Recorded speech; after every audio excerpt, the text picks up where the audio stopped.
أعوذ بالله من الشيطان الرجيم بسم الله الرحمن الرحيم. Assalamu alaikum wa rahmatullahi wa barakatuh. J'espère que vous allez bien. Donc aujourd'hui dans cet épisode, on va parler de la rahma envers les enfants. Après vous avoir un petit peu raconté l'histoire de ma vie, ou plutôt de mes études, et vous avoir partagé comment j'ai compris qu'Allah traitait avec perfection toutes mes affaires et toutes les affaires des personnes qui pensent être seules sans protection, comme l'exemple du prophète Moussa alayhi salam, sur qui Allah a toujours veillé, j'ai envie de partager avec vous une réflexion sur l'importance d'avoir de la rahma envers les enfants et les êtres vivants en général. Allah, dans son immense générosité et son immense amour envers nous, a préparé un cadre spécialement pour nous accueillir en tant qu'êtres humains. Il nous le dit notamment dans la 7e sourate du noble Coran, verset 54. « Votre Seigneur, c'est Allah, qui a créé les cieux et la terre en 6 jours, puis s'est établi sur le trône. Il couvre le jour de la nuit, qui poursuit celui-ci sans arrêt. Il a créé le soleil, la lune et les étoiles soumis à son commandement. La création et le commandement n'appartiennent qu'à lui.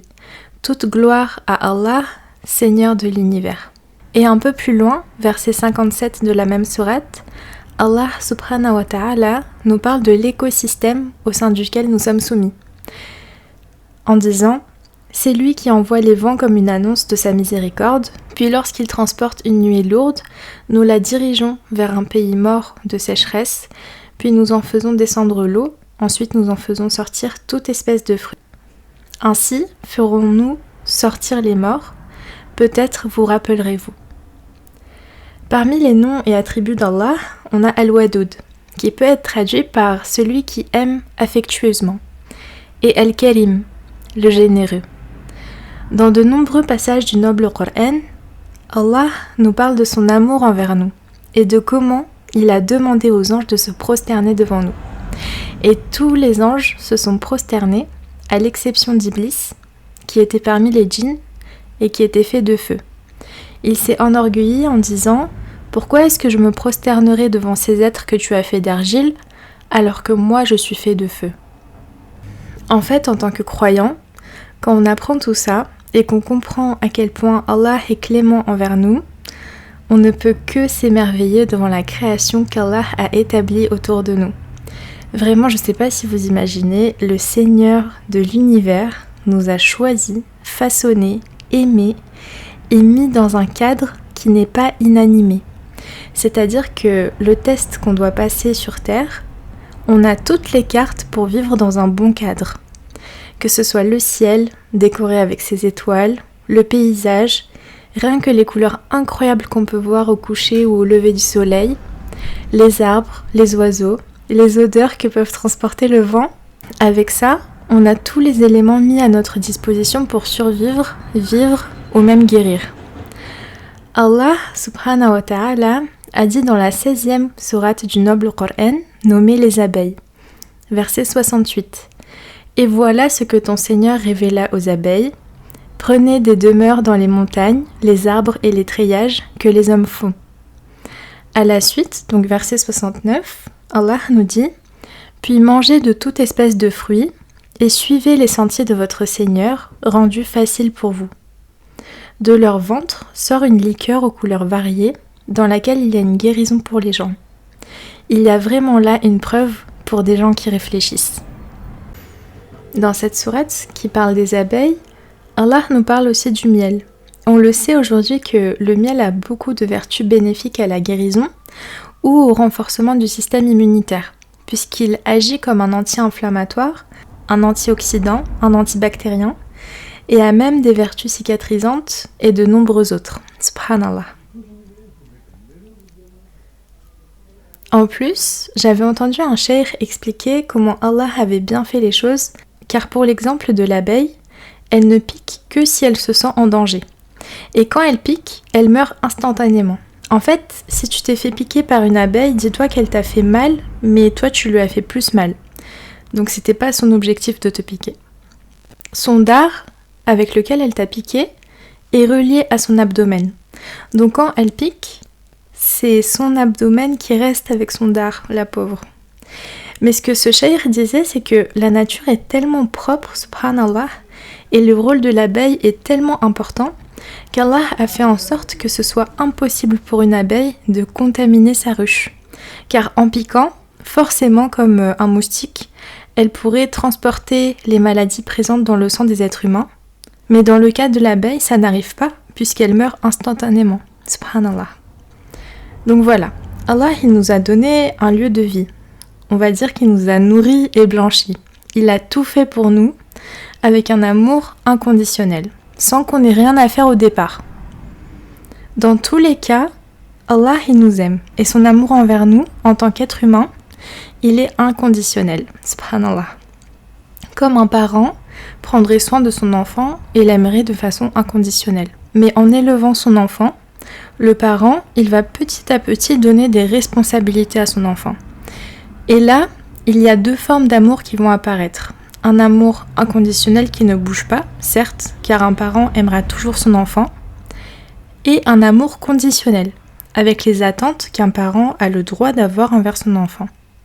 De la même façon, Allah nous aime inconditionnellement et nous laisse à disposition tous les éléments de notre environnement pour qu'on voit, qu'on ressente et qu'on comprenne cet amour. À côté de ça, Allah attend de nous qu'on remplisse nos obligations envers lui. Et plus on fera d'actions surérogatoires pour atteindre son amour, plus il nous aimera, Inch'Allah. C'est ce qu'il nous dit dans un hadith authentique rapporté par l'imam al-Bukhari, transmis par Abu Huraira, où le prophète sallallahu alayhi wa sallam a dit « Allah, exalté soit-il, dit « J'ai effectivement déclaré la guerre à quiconque sera hostile à l'un de mes bien-aimés. Jamais mon adorateur ne se rapprochera de moi par une œuvre plus aimable à moi que par les obligations que je lui ai imposées.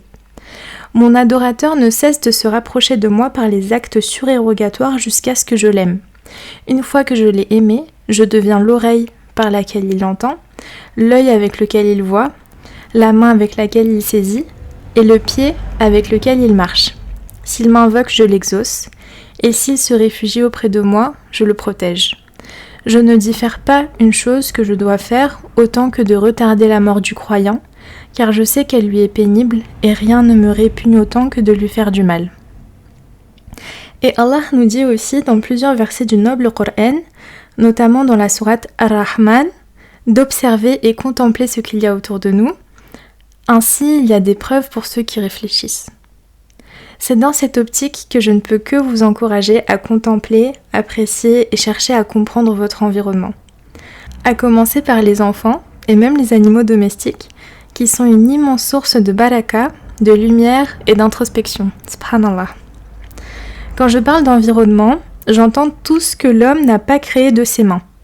La terre, le feu, l'air, l'eau, les éléments de la nature, le vent, la pluie, la foudre, le ciel, le soleil, la lune, les étoiles. Les lieux dans lesquels on peut être, les montagnes, les vallées, la terre, la mer, leur écosystème avec des arbres, des fruits, des légumes, des êtres vivants, des animaux. Que ce soit des animaux sauvages ou des animaux domestiques, des ânes, des chevaux, des chameaux, des éléphants, des cochons, des vaches, des moutons, des loups, des lions, des chats, des oiseaux, des rongeurs, qui ont chacun parfaitement leur place dans la chaîne alimentaire et qui sont une aide dans le quotidien des êtres humains, que ce soit pour manger, pour s'habiller, pour nettoyer, se réchauffer ou même se réconforter. Avec ça, l'importance aussi de se questionner sur sa condition d'être humain. Notre corps, nos organes, notre capacité à penser, à parler, interagir dans un contexte social, notre capacité à adapter notre comportement si on est avec notre famille, avec nos amis, des camarades de classe, des collègues, des inconnus, des ennemis. Notre capacité à faire preuve de discernement, d'esprit critique, de raison, mais aussi notre capacité à aimer, notre besoin d'être apprécié, d'être reconnu, respecté, valorisé. Tout ce que je vous ai cité là, c'est de l'ordre de la nature saine. Le monde est fait comme ça, et tous ces éléments sont universels et intemporels à la création d'Allah. Ce n'est exclusif à aucune nation ni religion, et c'est une chose qu'on nomme la fitra en islam. C'est la nature saine tout simplement. C'est bien connu aujourd'hui que l'univers est soumis à des lois parfaites et ordonnées. Et en effet, le créateur de l'univers, Allah subhanahu wa ta'ala, aime l'ordre. Il y a notamment plusieurs versets dans le noble Coran où Allah nous demande de ne pas semer le désordre. Et quand il parle de désordre, il y a ce qu'on fait de nos mains, mais il y a aussi l'impact de nos actions, notamment la corruption ou le mensonge. En fait, tout ce qui va à l'encontre du fonctionnement sain et naturel de notre écosystème. D'ailleurs, vous saviez que le terme cosmos en latin signifie justement cet ordre, apprécié par Allah. À l'inverse, on a le terme chaos, qu'on pourrait représenter par la foudre, le tonnerre, un monde sans dessus-dessous. Ça, c'est un désordre détesté par Allah. Au même titre, Allah déteste aussi voir des époux divorcés. C'est parce que ça vient casser une harmonie dans la société. Bien sûr, avant le divorce, il y a des étapes qui sont aussi détestées par Allah, où la tranquillité du foyer n'est pas respectée. Mais on reviendra plus tard sur ce thème, Inch'Allah. Allah, qui est le terme le plus précis pour parler du Seigneur de toutes choses, a tout parfaitement établi. Et rien dans sa création ne lui échappe. Que vous vous soumettiez volontairement à lui ou non. Subhanallah. D'un point de vue islamique, nier notre soumission au Créateur de toutes choses, ce serait comme essayer de dire que la gravité n'existe pas, ou que la nuit et le jour qui alternent chaque jour ne sont que des mirages. Ce serait comme nier l'importance qu'ont les notions de bien et de mal dans le cœur d'un enfant. Quand je vous ai partagé mon retour à Alençon, après avoir rendu mon appartement parisien, terminé mon contrat d'apprentissage, passé ma soutenance à l'école, je vous ai dit que j'étais revenue auprès de ma maman. Alhamdulillah. Depuis toute petite, j'ai beaucoup aimé voyager. Et dès toute petite, ma maman m'a laissé cette liberté. Je pense notamment au voyage scolaire qu'on avait fait quand j'étais au collège, pour l'Angleterre ou au lycée avec la Chine. Et malgré le fait que ma mère avait une peur bleue du bateau ou de l'avion, elle m'a quand même laissé y aller. Ce qui en plus est super rare dans une famille tchétchène, de laisser son enfant, surtout sa fille, partir comme ça. Mais ma mère, quand elle était petite, elle a tellement eu le sentiment d'être privée de liberté qu'elle s'est très rapidement dit qu'elle essaierait de transmettre une éducation plus axée sur la confiance et la responsabilisation que seulement sur la peur et la punition. Elle avait très peur de me laisser aller en Chine, mais en réfléchissant de façon rationnelle, en ayant accueilli 2 de mes correspondantes chinoises et sachant le cadre dans lequel on voyage, elle a essayé de ne pas trop s'inquiéter et faire confiance à l'organisation sécurisée de l'école. Ma maman connaissait parfaitement les professeurs et elle savait que j'étais entre de bonnes mains à chaque fois. En plus de ça, elle avait connu les différentes personnes à la direction des établissements scolaires, notamment la maman d'une de mes amies préférées, Madame Apriou, chez qui j'ai aussi voyagé au Sénégal pour voir ma copine Enara. Alhamdulillah. Et pour le voyage scolaire en Chine, il se trouve que le directeur qui était dans l'établissement à ce moment-là me connaissait, car c'était le voisin d'Enara, et on s'était déjà croisés près de chez eux. Et comme Alençon c'est une petite ville, chacun fait partie de son écosystème et a une idée de la famille à laquelle tu appartiens. C'est vrai qu'avec ma maman, on était très fiers et dignes, mais clairement ça aurait été difficile pour elle de payer ce voyage. À côté de ça, le chinois c'était ma LV2, et en plus j'étais en bac littéraire, donc je pense qu'il voulait quand même me donner cette chance. Donc le directeur de l'époque, avec le soutien de ma professeure de chinois, ont réussi à arranger mon dossier de façon à ce que je puisse voyager en Chine sans que ça n'impacte financièrement ma mère. Merci à eux. Alhamdulillah. Donc voilà, toute ma vie, à chaque fois qu'il y a eu un événement un peu important comme ça, ou des rassemblements, même avec notre famille ou des voyages, ma mère a toujours réussi à faire en sorte que je ne sois jamais exclue, que je puisse partir quand même dans ces voyages, quitte parfois à parcourir la terre toute seule. Subhanallah. Maintenant, quand j'y pense, je sais pas si moi j'enverrais mon enfant comme ça, mais bon, Allah c'est mieux. En fait, pour moi, c'était très normal. C'était logique que je devais y aller à chaque fois. Et moi-même, comme il y a toujours eu cette distance entre tous les gens que j'aime, que ce soit notre famille dans le sud de la France, la famille de mon grand-père à Moscou, tout le reste de ma famille en Tchétchénie, j'ai toujours imaginé le monde comme une immense carte sur laquelle il n'y a pas de limite de frontières. Il y a juste la distance qui sépare les lieux, mais j'imaginais pas vraiment les contraintes que cette distance peut impliquer. comme le transport, l'argent, les frontières, les papiers d'identité, les langues, même les cultures et les mentalités. Pour moi, on était tous sur la même carte et toutes les zones de cette carte étaient accessibles. Donc comme j'ai terminé mes études en septembre, et sur le moment j'avais un peu d'argent et pas mal de temps, j'ai d'abord fait un passage à Nice pour rendre visite à mes cousines préférées, qu'Allah les préserve, Amin. Et puis un passage à Perpignan pour rendre visite à ma grand-mère, qu'Allah la préserve aussi, Amin. Ma grand-mère, comme je vous disais précédemment, c'est vraiment la personne qui m'a donné le goût du voyage et de l'entrepreneuriat. Je l'ai toujours vue faire quelque chose, et je l'ai toujours vue voyager. Dites-vous que son endroit préféré pour faire la sieste, c'est l'avion. On parlera d'écologie et d'empreinte carbone un peu plus tard, Inch'Allah. J'oublie pas ce point qui est bien sûr très important aussi. En tout cas, alhamdoulilah, j'étais très contente de rendre visite à ma famille à Nice. J'étais très contente de passer du temps avec ma grand-mère et avec ma petite cousine aussi à Perpignan. Mais en réalité, j'avais une seule hâte, c'était de rentrer à la maison et de rester à un seul endroit. Là, les voyages, je pense que c'était bon. Le quota était bien rempli, j'étais bien rechargée, maintenant j'avais juste besoin de me poser. En fait, pendant toute ma vie de voyageuse et pendant toutes ces années d'études, j'ai tellement bougé, j'ai tellement été une petite fille qui allait partout, que là je commençais vraiment à ressentir le besoin de me poser et de créer mon foyer. Parce que même dans ma résidence Crous que j'aimais beaucoup avec cette chambre que j'affectionnais particulièrement, sur la fin de mes études, je commençais vraiment à ressentir le poids de la solitude et me rendre compte que être seule, c'est pas une vie. En tout cas pas pour moi. Donc quand je suis rentrée à la maison avec ma maman, je me suis vraiment donné cet objectif de faire en sorte que notre maison, ce soit un foyer. Parce qu'on a été séparés pendant tellement longtemps que toutes les deux, on avait chacune pris nos habitudes et notre maison à Alençon était plus devenue comme un lieu de vie qu'un véritable foyer. Donc j'avais envie de transformer ce lieu de vie en un foyer paisible et agréable pour elle et pour moi. À vrai dire, après la mort de Pouchy, il y a comme l'âme de la maison qui est partie. C'est pour ça que 2 ou 3 semaines après sa mort, on a adopté 2 chatons. On a compris avec le temps que les chats sont des êtres très sociables.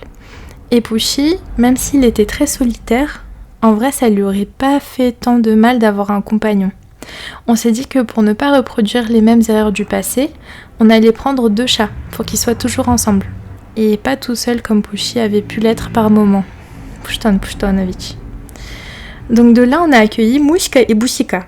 Et bien sûr on avait toujours de la peine dans le cœur pour Pouchy et évidemment qu'on avait peur de le trahir. Mais en même temps, Mouchka et Bouchika nous apportaient tellement de réconfort et de joie au quotidien. Et moi, ça me rassurait de savoir que maman n'est pas seule à la maison la semaine quand je suis à Paris. Parce que je savais qu'elle était encore plus triste que moi, Popoche. Donc Mouchka et Bouchika, on les a toujours, maintenant ils ont 4 ans je crois. Et entre-temps, on a déménagé. On voyait que les chats avaient envie d'avoir un extérieur. Et nous aussi, on avait envie de changer d'endroit parce que ça allait mieux financièrement. Et ce studio nous rappelait encore trop Pouchy. Donc on a trouvé cette petite maison de campagne qui a une cour avec un jardin qui donne sur la Sarthe, alhamdoulilah. Et on a installé une chatière dans la porte du jardin de façon à ce que les chats puissent rentrer et sortir librement. Donc à partir de là, on vivait à 4 dans notre petite maison de campagne au cœur d'Alençon, donc ma mère et moi et nos 2 chats. Et tout allait très bien. Entre-temps, il y a un petit chaton qui se faisait embêter par des enfants dans la rue. Et une de nos compatriotes tchétchènes qui savait qu'on a un jardin nous a demandé si on pouvait garder ce chaton le temps de lui trouver une autre famille. Donc on s'est dit ok on va la garder pour le moment sauf qu'au final c'est nous qui sommes devenus sa famille et donc on s'est retrouvés avec 3 chats, Mouchka, Bouchika et Mochagne. En vrai on s'est dit que s'il y a assez pour 2, il y a assez pour 3.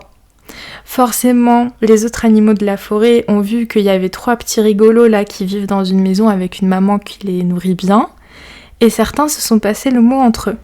Tu sais, là-bas, si jamais, tu peux trouver à manger. Mais attention, hein, si tu fais la taille d'une souris, je te conseille pas trop.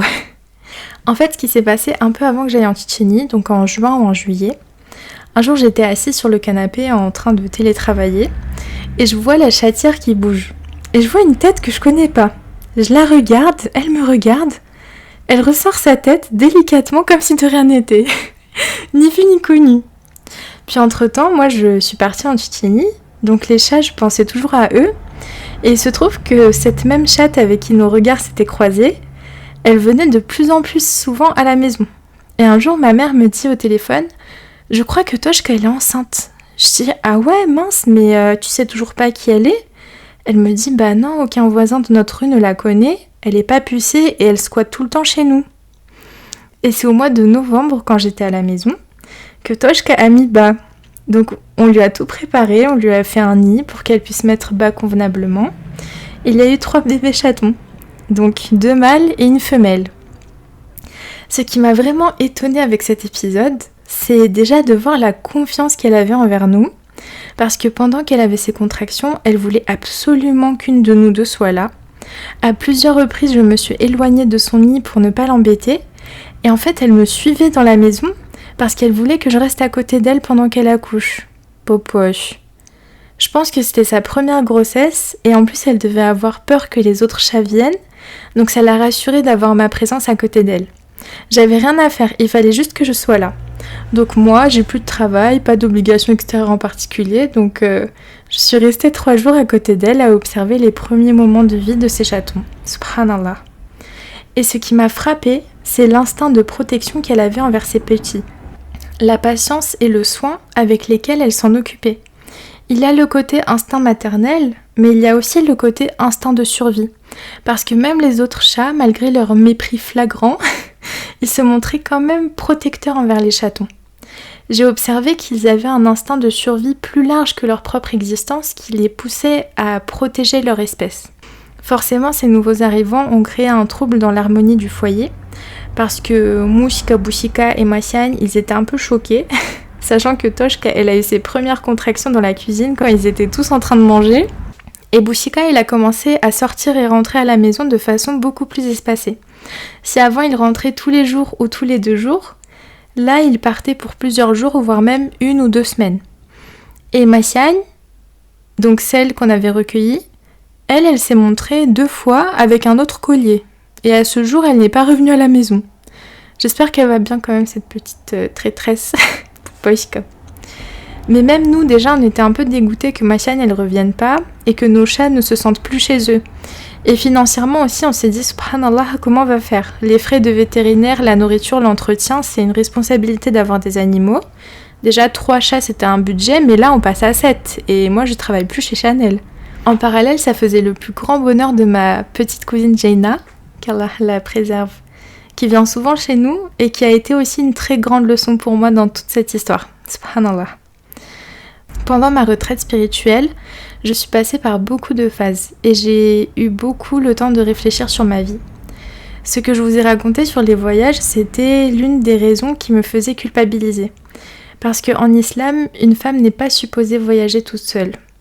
Et vivre toute seule non plus. Je le savais déjà plus ou moins, mais je l'ai compris quand on a programmé de partir en pèlerinage avec ma tante.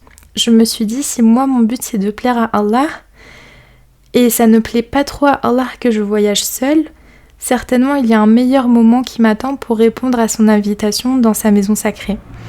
Et ça m'a fait comprendre qu'en général, à partir de maintenant, si je voyage, soit il y a une très bonne raison et je suis en sécurité, soit je suis accompagnée d'un mahram, que pour l'instant je n'ai pas. En parallèle, il y avait d'autres sujets qui étaient la cause de ma culpabilité profonde, parce que je passais mon temps à apprendre des choses sur l'islam, et plus j'apprenais des choses, plus je me sentais ignorante et immorale et désobéissante envers Allah. Ajoute à ça des conseillers pas super bienveillants, tu te sens comme le dernier monstre que la terre ait connu.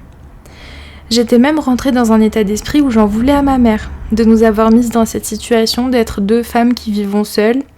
Je lui en voulais de pas s'être mariée, de devoir tout gérer toute seule. En fait, j'avais beaucoup de colère dans mon cœur et par-dessus tout, je lui en voulais de m'avoir trop nourrie. Parce que là, concrètement, j'avais 40 kilos à perdre. J'étais en train de perdre du poids, mais c'était comme un combat acharné. Parce que tous les jours, elle me proposait des bons trucs à manger. Moi, je disais non merci, mais il y avait une partie de moi aussi qui lui en voulait pour ça. En fait, ce qui s'est passé dans ma tête, c'est que je suis passée de l'état d'esprit de la petite fille à la jeune femme, et d'une certaine façon, j'ai coupé le cordon. Sauf que ce cordon, je l'ai coupé en vivant sous le même toit qu'elle. Franchement, c'est cocasse, je vous conseille pas trop. Et forcément, ça crée des situations où notre foyer, qui était d'apparence paisible, Il comportait des moments de petite tension, de petits conflits silencieux qui étaient très durs à vivre pour chacune de nous, mais surtout pour moi. Parce que 80% de ces incompréhensions, elles se passaient vraiment dans ma tête. Avec ma mère, on n'a jamais été conflictuels. On s'est jamais crié dessus l'une sur l'autre, c'est vraiment pas notre façon de fonctionner. Par contre, on va se faire des petits pics ou des petites blagues. À côté de ça, on va quand même toujours chercher à faire plaisir l'une à l'autre. Mais c'est un peu spécial parfois. En fait, c'est un peu comme une guerre silencieuse. On est autant alliés que ennemis. Non, en vrai, je l'aime de tout mon cœur, ma mère. Alhamdoulilah. Qu'Allah la protège. Amin. Et quand il y a des non-dits comme ça, sur des choses auxquelles tu penses, mais que tu dis pas, et tu penses que la personne a compris juste avec ton regard ou ton petit pic, alors que la personne, elle a pas compris ce que toi, tu penses dans ta tête, ça peut créer des situations conflictuelles, surtout si une de vous deux se prend trop au sérieux. D'où la nécessité de vraiment mettre son ego de côté. C'est important de communiquer en n'oubliant pas la rahma que Allah a envers toutes ses créatures. Il y a un hadith authentique rapporté par Al-Bukhari et Muslim où l'un des compagnons du prophète a rapporté que le prophète sallallahu alayhi wa sallam se rendit auprès de prisonniers. Soudain, une prisonnière se précipita en direction d'un enfant qui se trouvait parmi les prisonniers. Elle le serra contre sa poitrine et l'allaita. À cet instant, le prophète sallallahu alayhi wa sallam demanda « Pensez-vous que cette femme puisse jeter son enfant au feu ?» Nous dîmes « Non, par Allah ». Et le messager d'Allah dit « Allah est assurément plus miséricordieux à l'égard de ses serviteurs que ne l'est cette femme envers son enfant. » Subhanallah. Et quand je voyais Toshka qui s'occupait de ses petits, le soin avec lequel elle s'occupait d'eux et la protection immense qu'elle avait envers eux, je me disais, mais imagine là si Allah il s'occupe de toutes ces créatures de cette façon, même avec encore plus de perfection et de protection. En fait, Allah il doit détester que les créatures elles soient en conflit entre elles. Encore plus quand ces créatures elles sont liées. C'est pour ça qu'en islam, on a l'obligation de resserrer les liens de parenté. On a une grande responsabilité envers notre famille et on doit toujours chercher à voir comment on peut arranger une situation pour ne pas couper les liens. Car le prophète sallallahu alayhi wa sallam a dit dans un hadith authentique aussi rapporté par Al-Bukhari et Muslim, celui qui rompt les liens de parenté n'entrera pas au paradis. Et je sais que le paradis se trouve aussi sous les pieds de ma mère. Donc me souvenir de comment Allah traite nos affaires et ce qu'il attend de nous, ça m'aidait à ressentir de la rahma dans mon cœur. Même s'il y avait toujours des waswas, il y avait toujours des influences de pensée extérieures, de personnes qui se pensent trop intelligentes et légitimes pour donner des conseils, alors qu'elles n'ont rien compris, que ce soit sur les sciences islamiques ou les us et coutumes des différents peuples et nations. Je me suis rendu compte que dans la plupart des cas, la patience et la confiance en Allah sont les clés qui peuvent débloquer beaucoup de situations. Donc les waswas, plus certaines mauvaises influences, plus ma culpabilité et mon propre sentiment d'illégitimité, ainsi que mon côté un peu influençable parfois, faisaient que les émotions présentes dans mon cœur étaient très contrastées. Comme je vous disais, j'oscillais constamment entre le romantisme et le naturalisme. En fait, ce que j'ai vécu à cette période, c'est un peu similaire à ce que j'ai vécu à la période d'adolescence, quand j'ai commencé à vraiment me questionner sur l'islam. Ma maman, alhamdoulilah, elle m'a toujours élevée en me transmettant l'amour et l'admiration envers nos valeurs, qu'elles soient culturelles ou religieuses. Ma maman, c'est une femme qui est née pendant l'Union soviétique, avec 2 parents ingénieurs qui ont vraiment tout donné à leur enfant, même à leur famille et leur entourage. Ma maman, elle a grandi entre la rigueur et la détermination de ma grand-mère et la douceur et la clémence de mon grand-père. Quand elle était petite, ses moments préférés, c'était les grandes vacances, parce qu'elle pouvait rester tout le temps en Tchétchénie et rester auprès de sa propre grand-mère, dont je porte le prénom. Qu'Allah lui fasse miséricorde, amin.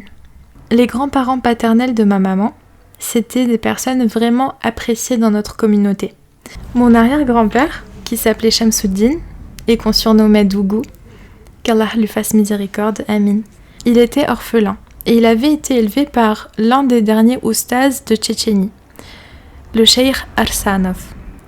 À partir de l'âge de 4 ans, Mon arrière-grand-père savait déjà plus ou moins lire le Coran et il est devenu hafiz très rapidement. Donc il connaissait le Coran par cœur. Il faisait tout son possible pour appliquer le Coran dans sa vie et il se comportait à l'image du prophète Mohammed sallallahu alayhi wa sallam, avec nos codes tchétchènes. Dougou, il a eu un premier mariage avec une femme qui est morte en accouchant de 2 jumeaux qui n'ont pas survécu. Qu'Allah leur fasse miséricorde, amin. Et mon arrière-grand-mère, donc qui s'appelait Amant, on l'a surnommée Doudou, qu'Allah lui fasse miséricorde aussi, amin.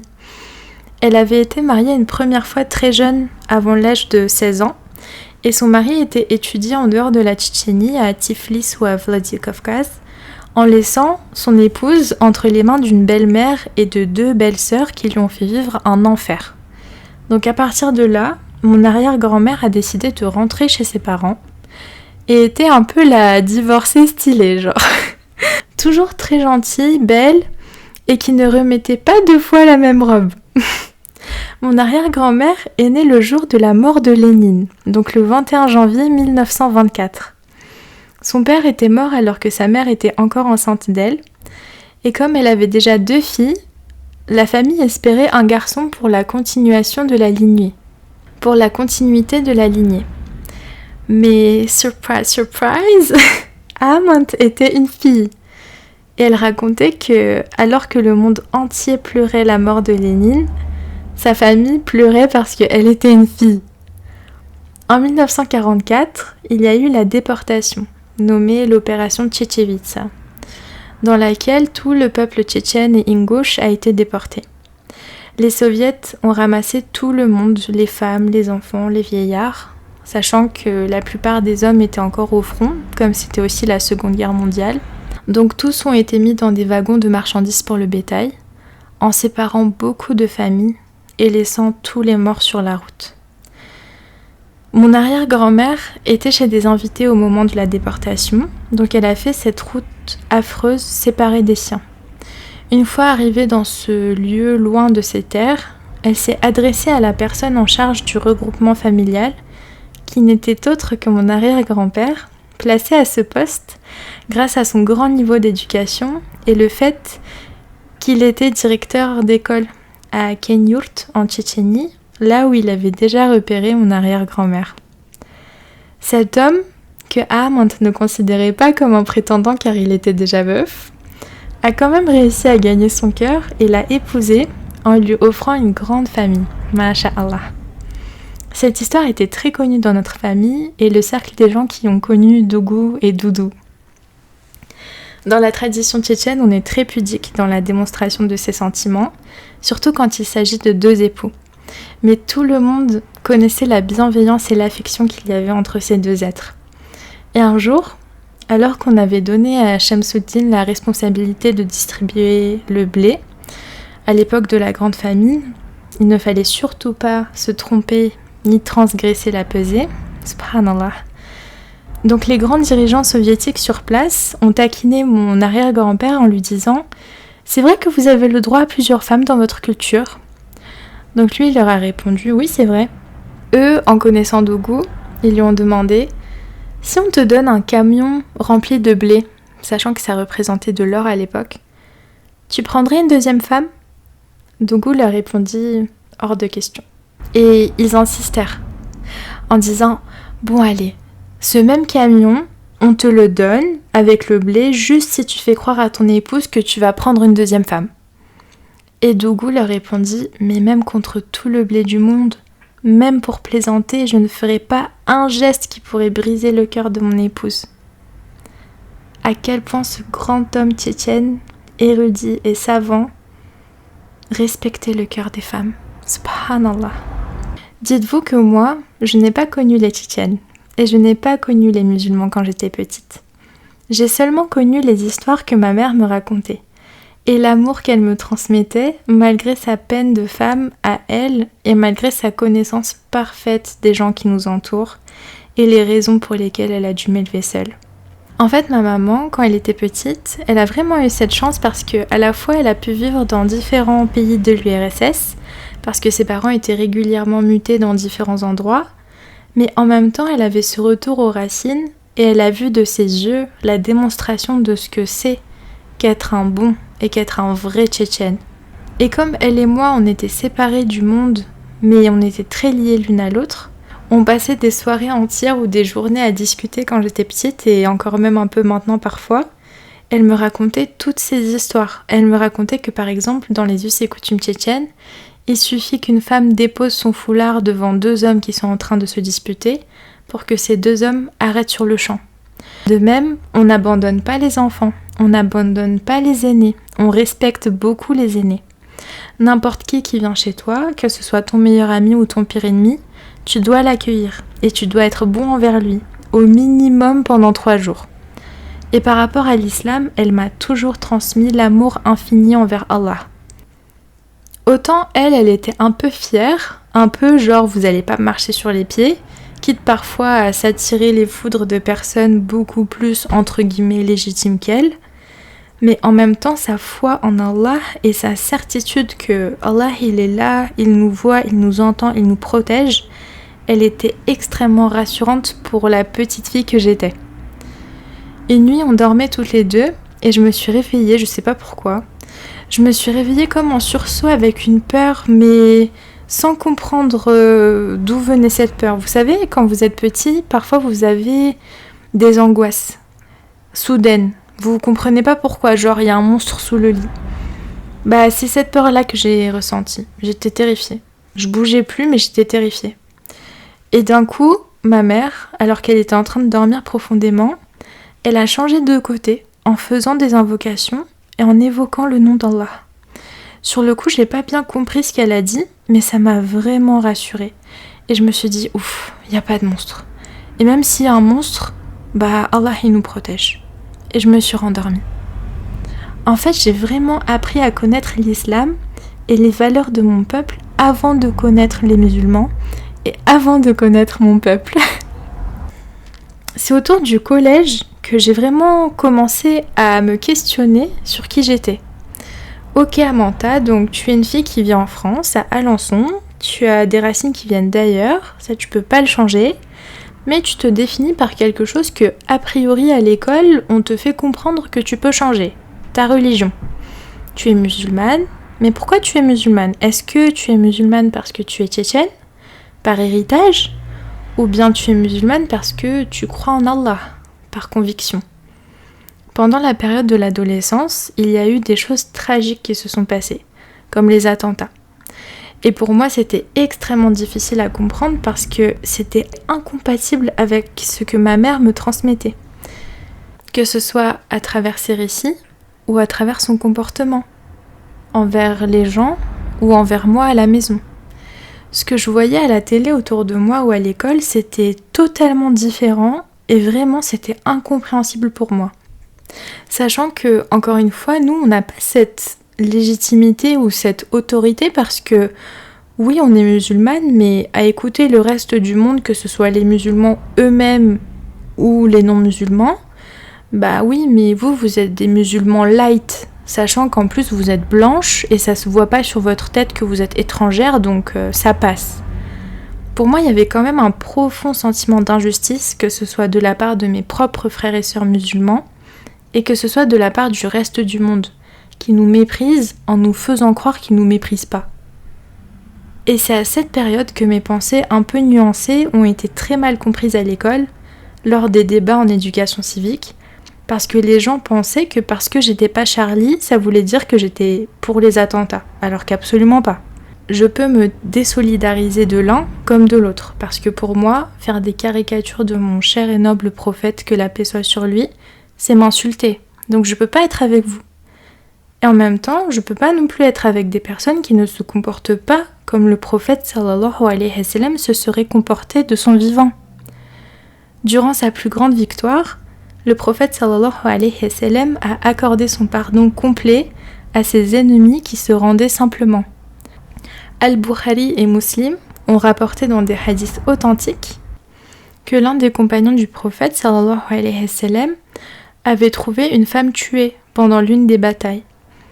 Et le prophète sallallahu alayhi wa sallam a interdit de tuer les femmes et les enfants.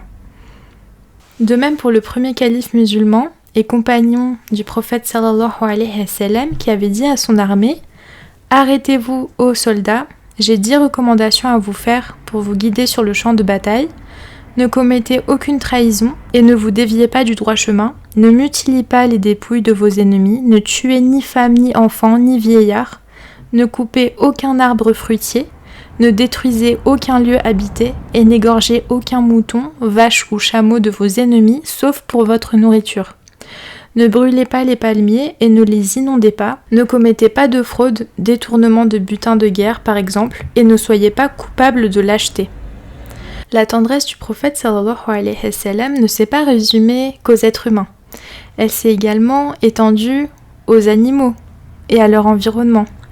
Il exhortait ses compagnons à être gentils envers les animaux, en leur racontant notamment l'histoire d'une personne qui a donné de l'eau à un chien assoiffé, alors Allah lui a pardonné et l'a admis au paradis. Du vivant du prophète sallallahu alayhi wa sallam, il y avait beaucoup d'ennemis de l'islam et beaucoup d'ennemis d'Allah. Le messager d'Allah a eu plus d'une occasion de se venger de ces personnes qui n'ont fait que de le persécuter. Et pourtant, dans un hadith authentique rapporté par Al-Bukhari, selon Anas, qu'Allah soit satisfait de lui, le prophète sallallahu alayhi wa sallam n'était ni vulgaire, ni ne maudissait ou insultait. Le prophète sallallahu alayhi wa sallam dit d'ailleurs de sa propre personne, de son message et de sa prédication, dans un autre hadith authentique, « Je n'ai pas été envoyé aux gens comme maudisseur, mais comme miséricorde. » Malheureusement, tous ces éléments de réponse que je vous ai apportés aujourd'hui, je ne les avais pas sur le moment, et j'étais toujours tiraillée entre plusieurs sentiments. Oui, mais attends, c'est horrible ce qui se passe en Syrie. Oui, c'est horrible, mais c'est pas une raison. Oui, mais attends, en même temps, moi je suis pas d'accord avec le fait de faire des caricatures. Je pense que je n'étais pas la seule avec tous ces questionnements. En même temps, dans la cour de récré, et même autour de moi, je voyais des choses interdites que certains musulmans faisaient. Que moi, en tant que musulmane, et en plus tchétchène, je n'avais surtout pas le droit de faire. Mais pourquoi alors eux oui et moi non ? Oui, l'islam est parfait, mais les musulmans ne sont pas parfaits. Et les adultes, c'est rien de plus que des enfants qui ont grandi. Bon courage pour se créer une opinion dans sa petite tête d'enfant avec tout ça. C'est vraiment ça en fait le sentiment d'injustice et d'incohérence quand tu penses que les adultes sont bons parce que toi-même t'as été élevé par des adultes qui avaient un minimum de cohérence et d'autorité, mais tu te rends compte que tu évolues dans un monde de fous et que les adultes n'ont pas plus de sagesse que certains enfants.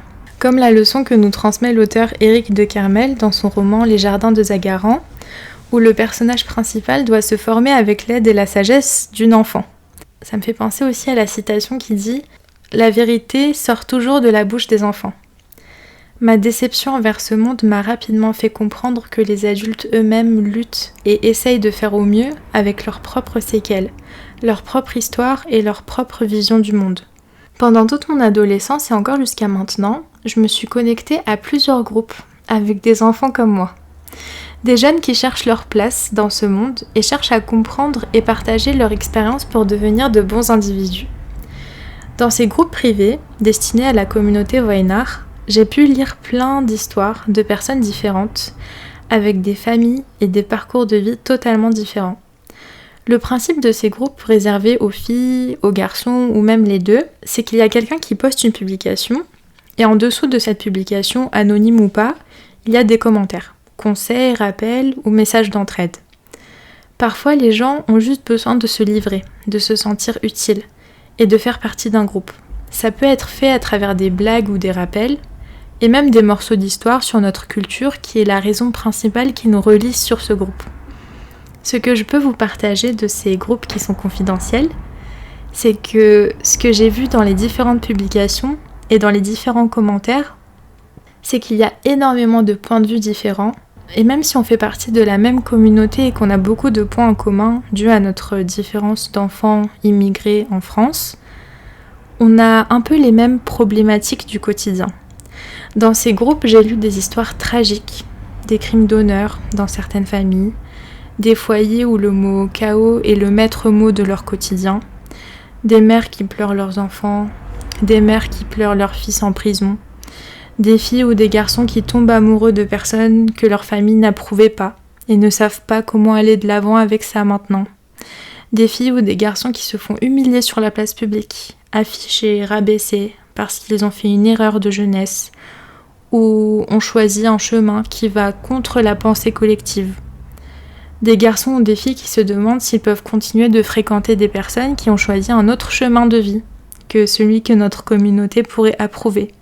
En fait, ce qui est extrêmement difficile à faire quand t'es dans ce type de groupe et que t'es jeune et influençable, c'est de quand même garder ton esprit critique et de quand même te dire que cette personne qui a beaucoup d'influence, elle pense ça, mais toi t'es pas d'accord avec ça.